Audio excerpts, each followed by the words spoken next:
스스로 돕는 자를 돕는다, 그런 말이 있죠. 또 서양 속담에 뜻 있는 곳엔 길이 있다, 그런 속담도 있어요. 다 비슷한 내용인데, 오늘 우리도 믿음으로 이렇게 복음 들고 나가서 어반 힐스와 또 그 이웃 아파트들을 복음으로 정복할 이 뜻을 가지고 나가면, 우리가 애를 쓰고 힘쓰면 반드시 하나님이 도와주실 줄로 믿습니다. 여러분, 옆자리에 빈자리도 있잖아요. 이 빈자리를 다 채워갈 수 있게 될 줄로 믿습니다. 오늘 말씀은 예레미야의 기도란 제목으로 같이 살피려고 합니다. 예레미야의 눈물의 기도를 중심으로 같이 살피면서 함께 은혜를 나누고자 합니다. 우선 예레미야는 유대의 마지막 임금이었던 시드기야 임금 때 활동했던 선지자입니다. 시드기야 임금은 그의 재임 13년 만에 북방의 신흥 강국 바벨론의 느부갓네살 왕에 의해서 망하게 되고 포로로 끌려가게 되죠. 예루살렘과 유다가 망하게 됩니다. 이 비운의 왕이죠. 예레미야는 이 망해가는 유다 조국의 장래를 바라보면서 하나님의 부르심을 받고 어떻게 해서라도 나라의 멸망만은 막아야 되겠다고 몸부림치던 진정한 애국자였고, 나를 위해 기도했던 눈물의 선지자였습니다. 얼마나 답답하고 안타까우면 눈물로 호소하지만 안 되었던, 여러분, 오늘 읽은 이 말씀 가운데 이런 표현이 있잖아요. 내 눈에 내 눈이 눈물에 상하여 얼마나 늘 울었던지. 여러분 아시죠? 우리가 하나님이 감동 주셔서 눈물로 기도해 보면 1시간만 눈물로 기도하고 나도 눈이 퉁퉁 붓지 않습니까?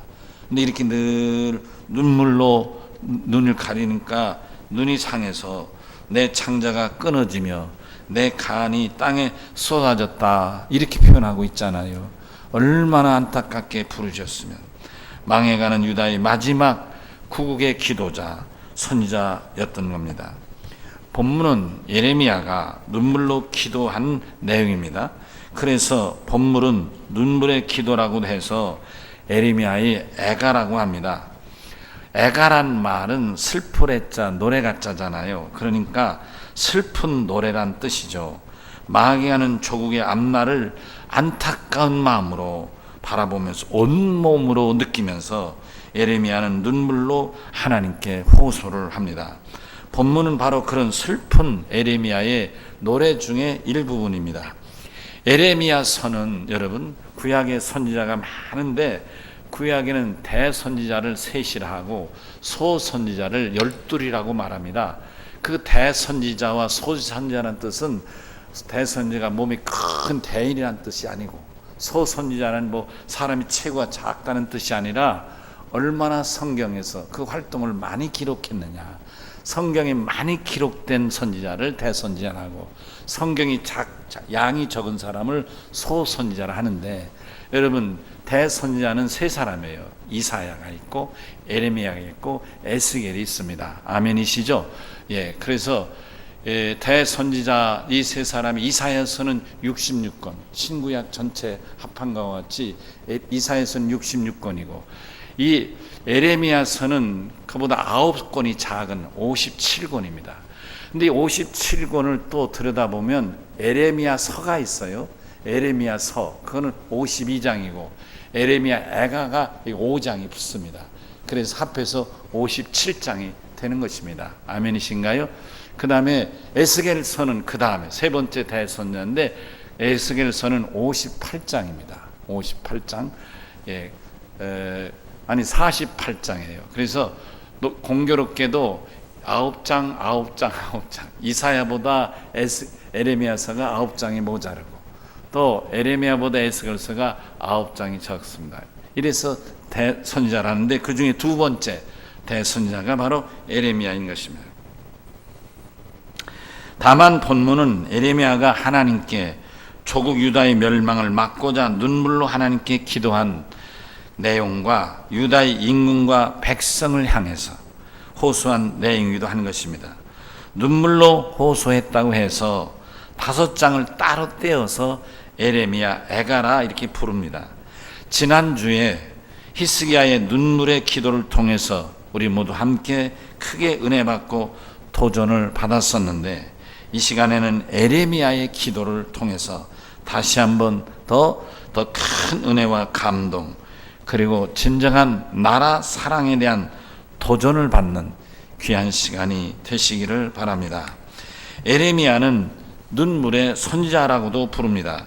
그것은 에레미야는 하나님을 향해서나 유다 임금 시드기야나 혹은 유다의 고관 대작들이나 나아가서는 유다의 백성들을 향해서 외칠 때 너무나 망해가는 조국이 안타까워서 저들이 부르짖어도 듣지 아니하는 안타까움에 저는 눈물을 흘리지 않을 수가 없고, 그래서 슬퍼 안타까운 마음으로 호소하게 되는 것입니다. 오죽하면 그의 눈물의 기도를 따로 떼어서 5장을 엮어 에레미야의 에가라고까지 이름을 붙였겠습니까? 에가라고 하면 곧 눈물로 부른 에레미야의 슬픈 노래입니다. 나라가 망하는 것을 미리 알고 있었던 에레미야로서는 안타까워서 말하고, 또 이래서는 나라가 안 된다고, 살 길이 아니라고, 망한다고 임금이나 대신들에게 하나님께로 돌아와야 산다고 그렇게 권하고 소리를 쳐봐도 듣는 이이 없고 알아주는 이이 없고 무슨 소린가 아예 들으려고도 하지 않았습니다.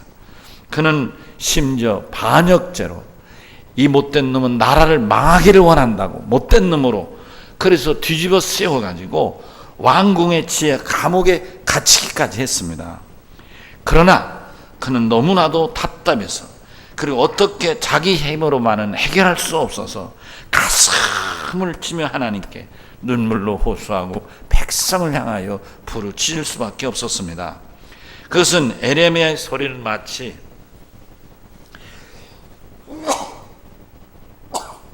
죄송합니다. 에레미야의 소리는 마치 아무도 살지 않는 광야에서 외치는 허공만 가르는 소리처럼 이미 하나님에게서 멀리 떠난 그 당시에 모든 완악한 유대 사람의 귀 속으로는 들어갈 수가 없고, 다만 그들의 귀에 귀찮은 소리로, 패역하는 소리로, 나라를 망하라고 하는 반역의 소리로만 들렸을 뿐입니다. 에레미야 눈물은 아주 특별했습니다. 왜냐하면 에레미야의 눈물은 자기를 위해서 흐르는 눈물도 아니고, 자기의 이익을 위해서 몸부림치는 눈물도 아니고, 오직 나라와 예루살렘의 장래를 위하여 살려내고자 구원시키고자 흘렸던 눈물이었기 때문입니다. 에레미야가 부르짖을 때 임금을 비롯한 대신들과 백성들은 북방의 강대국 바벨론을 두려워하지 않았습니다. 오히려 남방의 강국, 이럴 때일수록 남방의 강국인 애국과 더 결속을 더 돈독히 맺어야, 그래야 남방의 강국인 애굽이 북방의 저 요란케 놈을 막아줄 수 있지 않느냐. 그래서 오히려 그쪽에도 매달리게 되었습니다. 에레미야는 하나님으로부터 유다의 장래를 듣고 멸망을 막아보려고 하나님께 너희가 돌아오라, 하나님께 돌아오라. 유다의 이 운명은 바벨론에 의하지도 않고 더더구나 애굽에 의해서도 아니라 오직 하나님에게 있으니 하나님께로 돌아오라, 하나님께 돌아와야 이 나라가 산다고 외쳐댔지만, 오히려 그는 유다와 예루살렘의 장래를 망친다고 오해를 사고 감옥에 같이 지하 감옥에 처박히기도 했습니다. 에레미야는 아주 특별한 기도의 사람, 또 선지자로서 하나님으로부터 유다가 살 길을 들었지만 대부분의 유다의 사람들은 자기들의 경험에 의지해서 당시 국제적인 상황을 자기들의 경험, 소위 노하우, 이제까지 수십 년 수백 년 살아오면서 경험했던 이런 노하우에 의해서 아니다, 이럴 때일수록 더욱 유다는 애국과 손을 잡아야 된다. 그리고 이 부르짖는 에레미야의 소리를 외면하고 말았던 것입니다. 여러분, 이 사건은 단순히 이스라엘의 역사의 사건으로 볼 때, 역사적 관점에서 볼 때 이런 사실들은 우리나라 역사에서도 찾아볼 수가 있습니다. 여러분 좀 더듬으시면 혹시 병자호란이란 그 전쟁을 기억하시죠? 그 병자호란이 바로 이와 똑같은 예인 것입니다. 그때 북쪽에 그 조선조에서는 야인이라고 취급했던 누르하치가 나라를 일으킵니다. 금이란 후금이란 나라를 일으킵니다. 그 나라가 강해집니다. 그러면서 조선하고 형제의를 맺습니다. 근데 그때 명나라는 아직 약하지만은 대국이었습니다. 근데 이 누르하치가 형제를 맺고는 자꾸만 우리하고 가까워라. 저 명은 껍데기밖에 없으니 우리하고 가까워져야 된다고 자꾸 욕을 합니다. 욕을 하는데 우리 조선조에서는 자꾸만 훈구대신이죠. 훈구대신. 훈구대신들은 아니다. 이럴수록 똑같아요. 이럴수록 명하고 관계를 돈독히 맺어서 명으로 하여금 저놈들을 무찌르도록 해야 된다. 이렇게 자꾸 매달리게 됩니다. 그래서 이 누르하치가 속이 상한 거죠. 여러분 아시죠? 그래서 제가 나라를 심양에다 세웁니다. 그게 청나라예요. 그리고 우리나라가 괘씸한 거예요. 그렇게 형제를 맺고도 자기들하고 가까워지지 않고 더 멸망해가는 명나라 껍데기를 쥐고 있다. 그래서 명을 무너뜨리고 그리고 우리나라를 쳐들어옵니다. 그게 조선조 17대 임금 인조 때 우리나라 얼마나 치욕을 당합니까? 가장 역사상 치욕이 뭐예요? 인조가 삼전도에 나가서 무릎을 꿇고, 여러분 누르하치가 보낸 대신 앞에 무릎을 꿇고 충성 맹약을 합니다. 군신의 맹약을 하지 않습니까? 여러분 역사를 조금 기억하시죠? 예, 역사의 관점 보면 이럴 수 있다 그런 말입니다. 그러나 오늘 본문에서 우리가 깨닫는 것은 나라의 운명은 하나님에게 달렸다 그런 말씀. 아멘 하실까요? 자, 몇 가지 말씀을 첫째로 하나님의 길과 사람의 길은 다릅니다. 하나님의 길은 하늘에 있고 사람의 길은 땅에 있습니다. 하나님의 길은 지혜로우나 사람의 길은 어리석을 뿐입니다. 하나님의 길은 육신의 눈에는 보이지 않지만 형통의 대로가 열리는 길이요, 사람의 길은 육신의 눈엔 다 성공 같으나 대개는 실패고 고통의 연속입니다. 바람 같을 뿐입니다. 인생의 길은 바람 같을 것뿐이고 바람 잡는 일입니다. 요즘에 놀랍게 바람 잡는 기업이 생기죠. 여러분 벤처 기업이 바로 바람 잡는 기업입니다. 벤처란 말이 영어인데 그게 우리말로 번역하면 바람입니다. 바람, 공기, 바람 아시죠? 이게 벤처 기업이 바람을 잡으니까 벤처 기업 100개 중에 하나 성공할까 말까 하는 이유가 거기에 있습니다. 바람을 어쩌다가 잘 잡으면 그게 성공하는 거고, 여러분 바람 잡는 게 있습니까? 100번 해보세요. 뭐가 잡히나. 그래서 벤처 기업이 성공의 가능성이 적. 그래서 벤처락 하는 겁니다. 하나님의 길은 영생과 평안이지만 사람의 길은 망하는 길입니다. 하나님의 길은 이 세상의 길이 아니라서 세상의 형편에 따라 매이지 않습니다.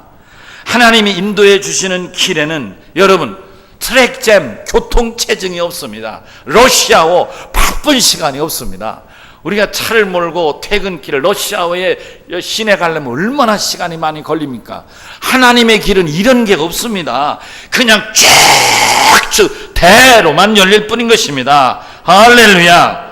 그러나 이 세상 사람들의 길은 형편도 많고 사정도 많습니다. 막힌 길도 많고 무너진 길도 많습니다. 심지어는 대로인 줄 알았는데 실상은 아예 길도 없는 신기루 같은 길도 얼마든지 있는 것입니다. 지혜는 사람에게서 나오나 지식은 사람에게서 옵니다. 지혜는 지혜의 신이신 하나님께서 우리에게 베풀어 주시지만 미련한 사람에게서는 지혜가 아니요 지식을 얻을 뿐입니다. 단지 노하우, 경험으로 얻은 지식. 여러분 우리가 노하우 많이 하죠? 다른 거 아니에요. 경험을 통해서 얻은 지식이란 뜻이 노하우란 말입니다. 그것도 영어죠 물론. 즉 사람은 스스로 지혜를 얻을 수도 없고 다른 사람의 지혜를 줄 수도 없어요. 부모라서 자식에게 지혜를 줄 수도 없는 거예요. 그러나 다만 경험으로 얻는 지식을 사람은 얻을 뿐인 것입니다. 경험으로 얻는 지식으로는 유다의 살 길은 여호와 하나님을 의지하는 것이 아니라 당장 시급한 남방의 대국 애굽을 꾹꾹 붙잡아서 애국으로 하여금 북방 바벨론을 묻히도록 하는 것, 이게 그들이 얻은 노하우, 인간의 지식의 판단인 것입니다. 하나님으로부터 얻는 지혜는 애굽을 의지해서는 안 되는 겁니다. 다른 신 우상을 섬겨가지고는 안 됩니다. 그것은 망하는 길입니다. 하나님이신 지혜의 길은 하나님께 돌아와 하나님을 의지하는 것입니다. 유다가 살 길은 하나님에게 달려있지 애굽에 있지 않습니다. 하나님은 사람이나 나라를 살 수 있는 분이시나 사람은 하는 것이 고작 나라도 망하고 자기 인생도 죽으러 가는 것밖에 없습니다. 여러분 놀라지 마십시오. 건강하려고 애를 쓰는데 그게 다른 뜻 아니잖아요. 건강하게 죽으려고 하는 거지 다른 거 아니잖아요. 우리가 뭐 보양식을 먹는데 보양식 먹는 이유가 뭐예요? 잘 먹어서 얼굴 빛깔 좋게 죽겠다는 것밖에 더 있습니까? 인생은 제한되어 있기 때문입니다. 영생은 없는 것입니다. 사랑하는 열린 성도 여러분, 저는 최근 북한이 수소폭탄을 실험해서 온 세계를 긴장시키고 있는 이때에 우리 열린 교회만이라도 하나님께 나라를 위해 기도할 수 있도록 이렇게 허락하시고 인도하신 하나님께 진심으로 감사를 드립니다.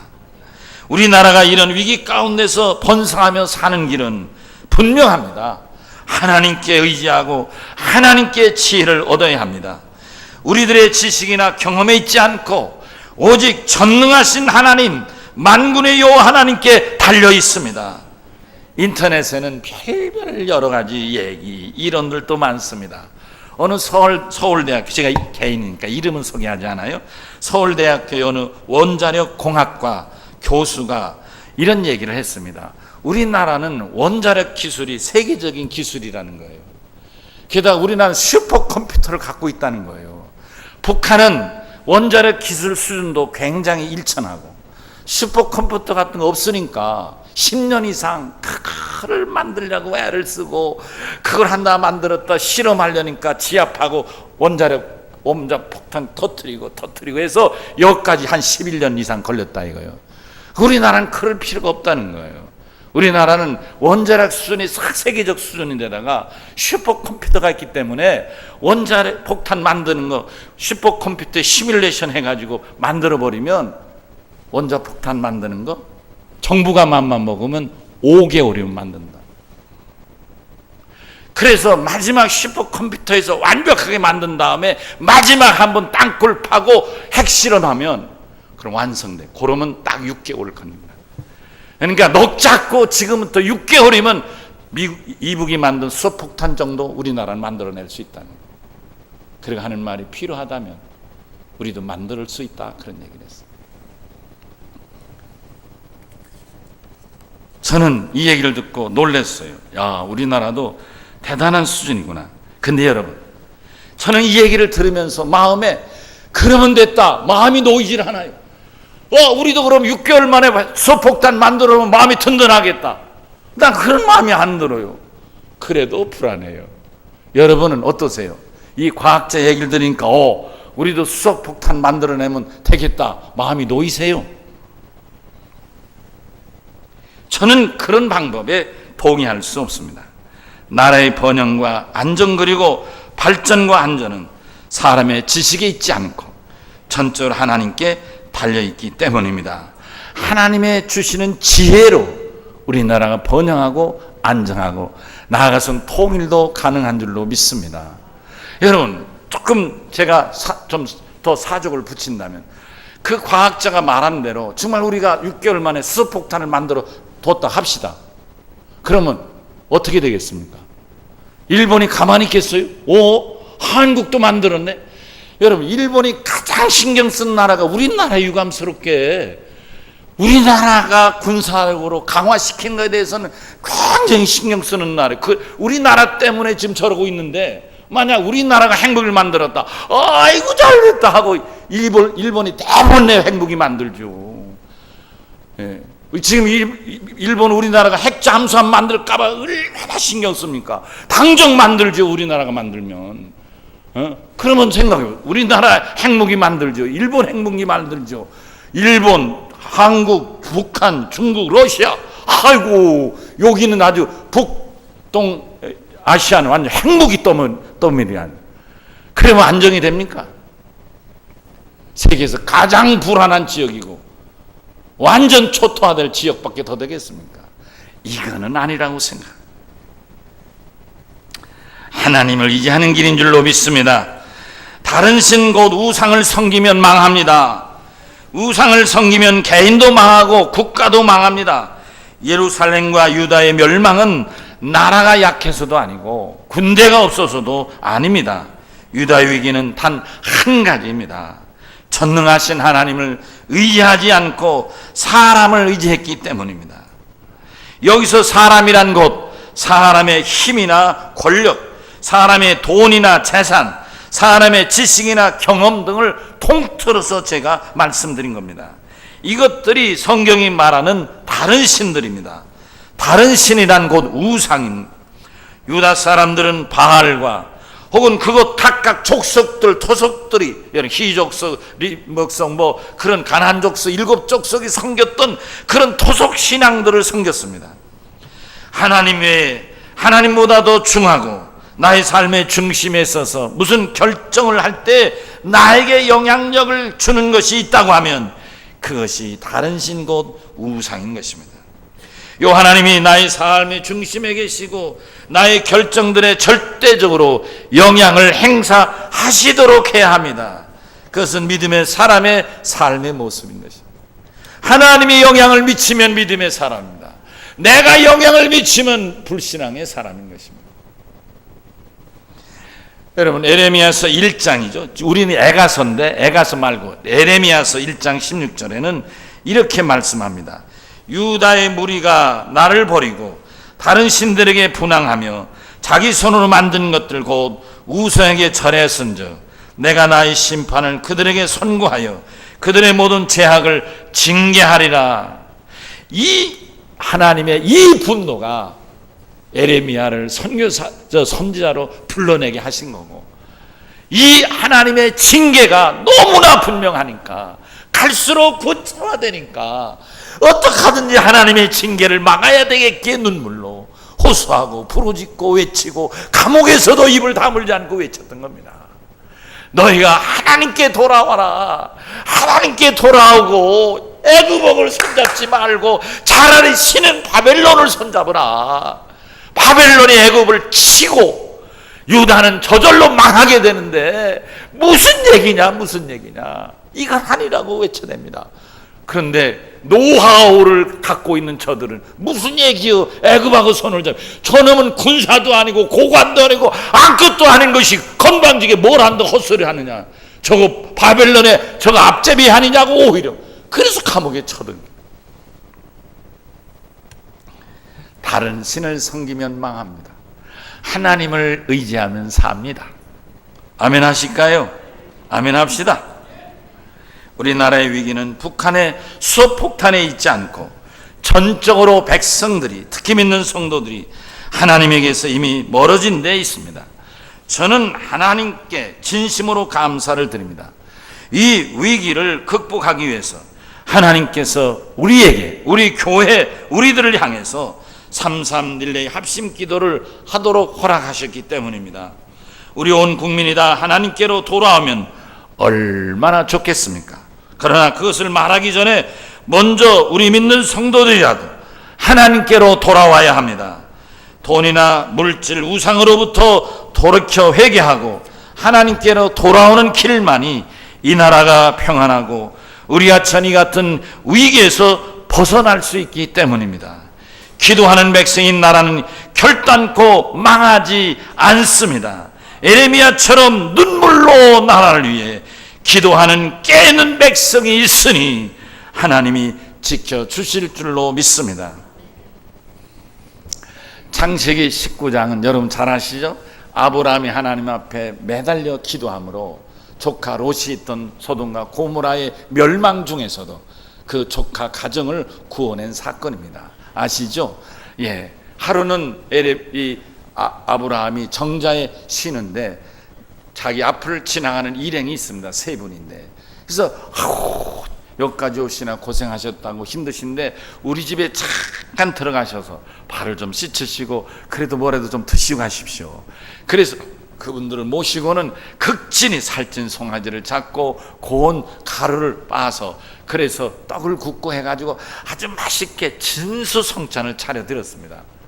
이 하나님 세 분 일행은 이제 그런 놀라운 대접을 받고 너무나 고마운 거예요.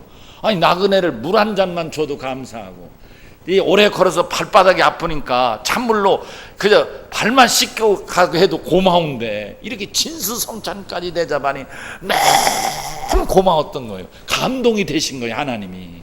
그래서 식사하고 일어나면서 차마 내가 이 얘기를 안 하려다가 내가 너무 정성스레 한마디 해야 되겠다.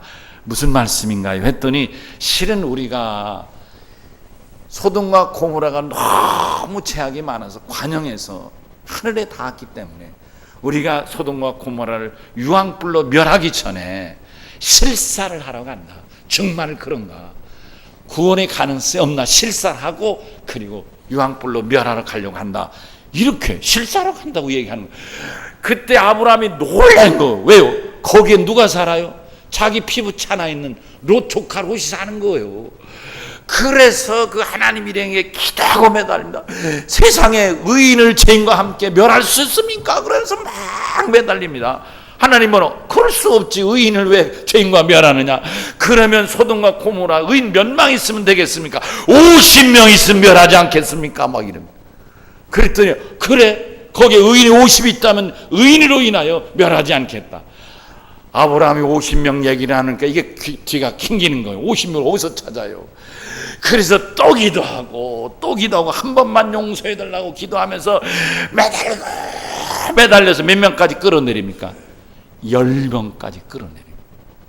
더 이상은 아브라함이 말을 못하고 그리고 헤어졌습니다. 여러분 아시죠? 하나님의 약속대로 소돔과 고모라의 의인 롯의 가정은 살리셨는데 다만 믿음 없는 불신앙의 여인 롯의 처는 의심하고 돌이킴으로 소금 기둥이 되고 나머지는 롯과 그 자녀들은 다 구레까지 안전하게 피신할 수 있었다는 것이 말씀이시죠? 그렇습니다. 여러분, 기도하는 백성이 있는 나라는 망하지 않습니다. 하나님 앞에 눈물을 흘려 기도하는 이들이 매달려 기도하는 곳에는 하나님이 들으시는 줄로 믿습니다. 이런 위기 때 여호와 하나님께 예레미야처럼 눈물로 기도하는 백성은 나라를 살리는 진정한 애국자입니다. 우리나라는 하나님이 지켜주시고 보호해 주십니다.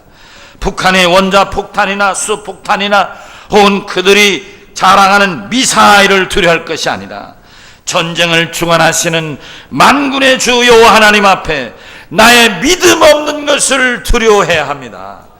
우리 모두가 눈물의 선지자가 되어서 참 에레미야 같이 하나님 앞에 두려운 마음으로 매달려 간구해야 될 줄로 믿습니다. 그러나 에레미야처럼 다 기도할 수 있겠습니까? 나라를 위해 눈물로 호소하고 간구하는 애국자는 정말 에레미야 같은 눈물의 기도자인 줄로 믿습니다. 히스기야처럼 자기의 문제나 자기의 불치병을 놓고도 눈물로 기도하기가 쉽지 않거늘 하물며 나와 상관없는 이 나라를 위하여 에레미야처럼 눈물로 기도할 자가 얼마나 되겠습니까? 그는 정말이지 애국자입니다. 그는 정말로 나라를 위기에서 살릴 자입니다. 우리는 우리 역사에서 언제나 큰 교훈을 얻습니다. 나라가 위기에 처했을 적에 나라를 살린 이들은 대부분 백성들이었습니다. 임진왜란이 그렇고 병자호란이 그렇고 또 이 독립운동이 그렇습니다. 임금이나 고관 대작들은 백성들이 죽어가는 시체를 밟고 피난 가기 바빴지만 돈 없고 빼곡고 배움 없는 백성들은 생명을 걸고 총탄이 되어 죽어가고 화살에 맞아 죽어가고 싸움터로 갔습니다. 이 나라의 역사는 백성들이 지킨 나라라고 역사는 말하고 있습니다. 오늘날 우리가 처한 위기에서 나라를 지켜낼 진정한 애국자는 바로 여러분과 저와 같이 하나님 앞에 매달려 기도하는 이들이고 에레미야처럼 눈물로 기도하는 성도인 줄로 믿습니다. 말씀을 마칩니다. 이미 말씀드린 대로 본문은 에레미야의 눈물의 기도의 내용 중 일부입니다. 에레미야는 환상 중에 이미 멸망할 유다와 예루살렘 성 백성들을 보고 안타깝게 울면서 호소했습니다. 나라의 멸망은 비참합니다. 역사가 교훈하지 않습니까? 그러나 더욱 비참한 것은 구원받지 못한 영혼의 멸망인 것입니다. 예수를 구주로 믿어 구원을 받아야 합니다. 믿는 성도들이 나라를 위해 기도해야 합니다. 하나님은 구원받은 우리 온 성도들의 간절한 기도를 들으시고 응답해 주실 겁니다. 구원은 오직 하나님께 있습니다. 개인도 가정도 그리고 나라의 구원도 오직 한 분 하나님에게 있습니다. 불신의 사람들은 북한이 수폭탄을 만들었으니 우리도 만들자고 합니다. 전술핵을 가져오자고 합니다. 우리나라의 운명이 수폭탄이나 미사일에 달려있는 것이 아닙니다. 전적으로 만군의 주 여호와 하나님에게 달려 있습니다. 사무엘상 17장 41절에서 49절은 어린 한 13살쯤 되는 어린 다윗이 블레셋 군대 백전노장 2터가 넘는 백전노장 골리앗을 향하여 저를 무찌르며 달려가 전쟁을 이긴 내용입니다. 그 중에 47절에 다윗이 골리앗을 향하여 달려가며 외친 말이 있습니다. 이렇습니다. 여호와의 구원하심이 칼과 창 같은 무기에 달려있지 아니함을 이 무리에게 알게 하리라. 전쟁은 여호와께 속한 것인즉 그가 너희를 우리 손에 넘기시리라. 할렐루야. 하나님을 의지하는 백성 이 다윗은 이 하나님에게 전쟁이 있다고 외치고 가서 그 골리앗을 쳐 무찔러 죽였습니다. 하나님께 기도하는 성도들, 하나님을 의지하는 백성들, 하나님께 눈물로 기도하는 거룩한 성도들이 있는 한 우리나라는 영원히 하나님이 지켜주실 줄로 믿습니다. 우리 기도를 들으시고 우리 릴레이 기도를 들으시고 하나님이 나라를 지켜주실 줄로 믿습니다. 기도하십시다.